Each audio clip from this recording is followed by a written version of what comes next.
संपन्न श्री संत सद्गुरू साईज बागडेबाबांच्या पुण्यतिथीच्या अनुषंगाने 2010 पासून आम्ही एक गाव एक गणपती हा उपक्रम मंगळवेढा तालुका आणि जत तालुक्यामध्ये राबवत असताना याही वर्षी आम्ही त्याच पद्धतीनं एक गाव एक गणपती हा उपक्रम राबवत असणाऱ्या सगळ्या मंडळांना गणेश मूर्ती भेट देऊन एक अनोखा उपक्रम गेली 17 वर्ष झाले आम्ही हा चालवतोय आणि त्याच अनुषंगाने आज देखील जत तालुक्यामध्ये अनेक गावामध्ये एक गाव एक गणपती एक वेगळीच समीकरणता प्रत्येक माणसामध्ये जिवंत व्हावी या अनुषंगाने मंडळी एकत्र यावेत, गाव एकत्र व्हावं, राष्ट्रीय संत गाडगेबाबा आणि वैराग्य संपन्न बागडेबाबा त्याच अनुषंगाने हा विचार प्रत्येकाच्या मनामध्ये जावा यासाठी एक गाव एक गणपती हा उपक्रम राबवत असताना त्या प्रत्येक गावाला याही वर्षी आम्ही 21हून अधिक गावांना गणेश मूर्ती भेट देण्यात आलेली हा गणेशांनी प्रार्थना करतो की मुख्यमंत्री युवा कार्यपरिषदेचे विद्यार्थी पूर्ण महाराष्ट्रात आहेत.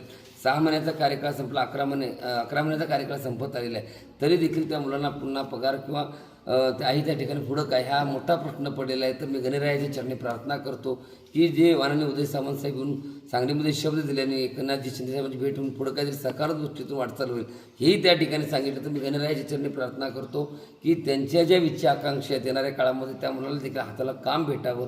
जसं गणपती मंडळामध्ये सगळे एकत्र येऊन वाटचाल करतात तसं या सरकारने जे लाडका भाऊ योजना काढलेल्या ते देखील भविष्यामध्ये सत्यामध्ये उतरावे अशी गणरायाच्या चरणी प्रार्थना करतो. थांबतो. धन्यवाद. जय बाबा.